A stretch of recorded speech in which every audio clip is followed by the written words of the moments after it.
진홍같이 붉은 죄 어떻게 할까요?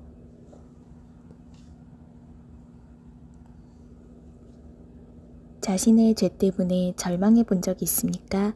어떤 신자는 자신이 너무 큰 죄인이라서 휴거 준비를 할 수 없다고 말한다. 회개를 해도 용서를 받을 수 있다는 확신이 없어 회개 기도가 안 된다고 한다. 오라, 우리가 서로 변론하자. 너희의 죄가 주홍 같을지라도 눈과 같이 희어질 것이요 진홍같이 붉을지라도 양털같이 희게 되리라. 주홍색과 진홍색은 빨간색 계통으로 피를 흘린 무거운 죄를 암시한다. 사람의 죄는 중대하고 무거운 죄다. 하나님께서 사람에게 한 가지 제안을 하셨다. 와서 우리가 서로 변론해보자.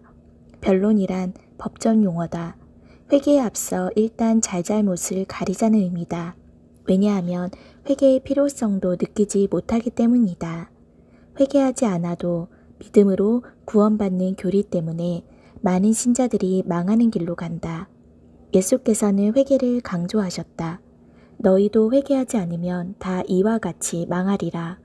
구약에서는 회개가 겨우 3번 기록되었는데 완전한 회개의 메커니즘이 없었기 때문이다.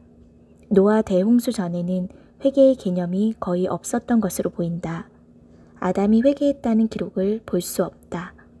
구약에서는 회개의 최초 기록은 욥기서다. 욥은 아브라함과 같은 족장시대에 살았다. 그러므로 내가 스스로 거두어드리고 티끌과 재 가운데에서 회개하나이다. 이때까지 사람들은 회개에 익숙하지 않았던 것으로 보이는데 하나님 앞에서 책망을 받자 비로소 회개하기 시작했다. 구약에서 에스겔의 회개에 대해 비교적 정확하게 기록하였다. 주 여호와의 말씀이니라. 이스라엘 족속아, 내가 너희 각 사람이 행한 대로 심판할지라. 너희는 돌이켜 회개하고 모든 죄에서 떠날지어다. 그리한즉 그것이 너희에게 죄악의 걸림돌이 죄지 아니하리라. 이사야도 그가 채찍에 맞음으로 우리는 나음을 받았도다. 죄 씻음 원리를 기록했다.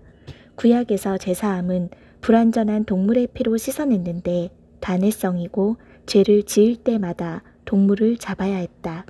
신약에서 회개는 57번 기록되었고 복음서에 24회, 요한계시록에 12회, 사도행전에 11회가 기록되었다.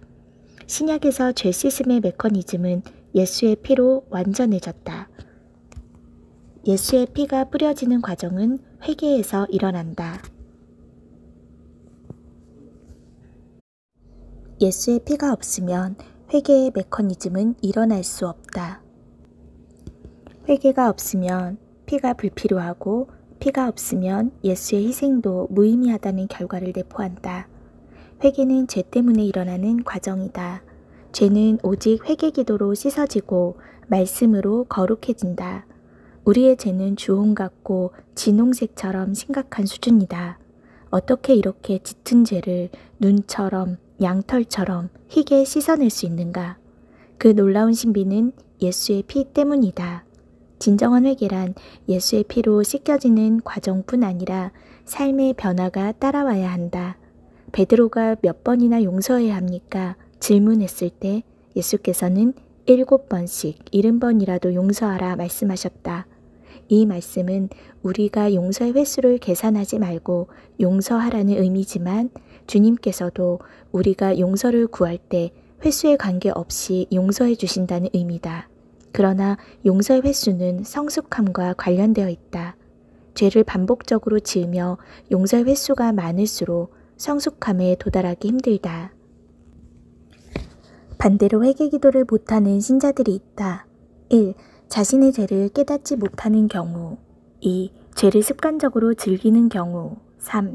죄는 짓지만 회개 기도의 필요성을 알지 못하는 경우. 4. 죄책감이 너무 커서 감히 용서를 구하지 못하는 경우. 5. 마음이 교만하여 회개를 못하는 경우. 바리새인과 세기관들은 회개하지 못하는 사람들이었다. 자신들을 의롭다고 생각했기 때문이다. 그들은 말만 하고 행하지 않았으며 따라서 삶의 변화도 없었다. 지식의 열쇠를 가지고 있으면 자기도 들어가지 못하고 다른 사람도 들어가지 못하게 했다. 반면 세리나 창기들은 자신의 죄를 알기에 죄인임을 고백하였을 때 용서를 받았고 의롭다 여김을 받았다. 회개하지 못하는 현대교회가 있다. 현대의 신자들은 자신들이 믿음으로 의롭게 되었다고 생각하여 회개의 필요성을 느끼지 못한다. 회개하지 않은 마을들이 있었다. 화 있을진저 고라시나, 화 있을진저 벳세다야, 가버나움아, 너희에게 행한 모든 권능을 두로와 시도네에서 행하였더라면 그들이 벌써 베옷을 입고 제에 앉아 회개하였으리라. 필자가 이스라엘 성지순례 중에 고라신, 벳세다, 가버나움을 방문한 적이 있었다. 위에 언급한 마을들은 폐허가 되고 돌무더기가 되었다. 회개하지 않으면 망한다.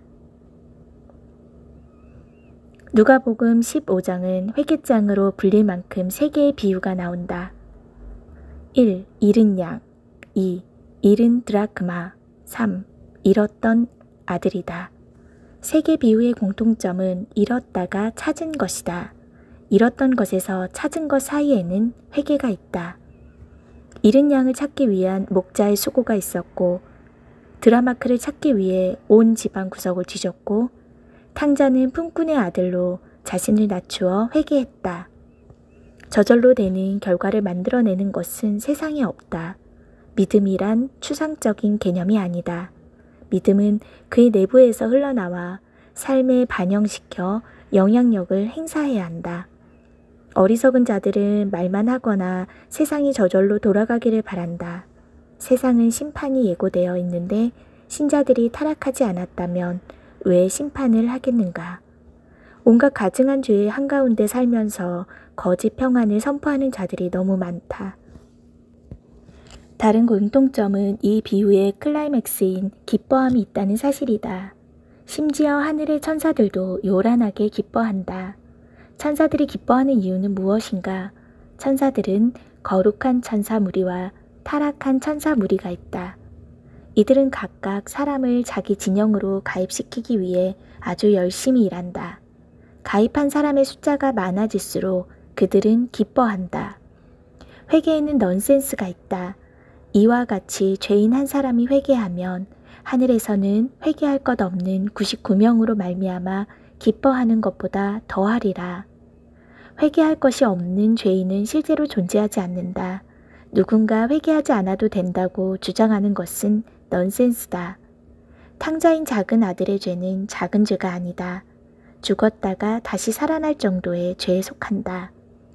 용서받은 자는 자신의 약함을 안다. 따라서 용서받은 사람의 태도는 겸손해지고 온유하고 낮아질 수밖에 없다. 죄의 중대성을 알고 있으며 용서는 자신의 공로가 아님도 알게 된다. 신부 단장에서 중요한 예복의 특징은 순결함과 정결함이다. 사람은 이런 합당한 모습에 도달할 수 없지만 예수의 피로 두루마기를 씻어내고 죄에서 떠나고 착한 행실 가운데 살아가는 경건한 삶을 통하여 흰 옷을 만들어간다. 만약 죄를 피로 씻어냈는데 습관적으로 죄를 지으면 옷은 더럽혀져서 흰 옷을 입을 수 없게 된다. 회개하십시오. 주의 강림이 가까웠습니다.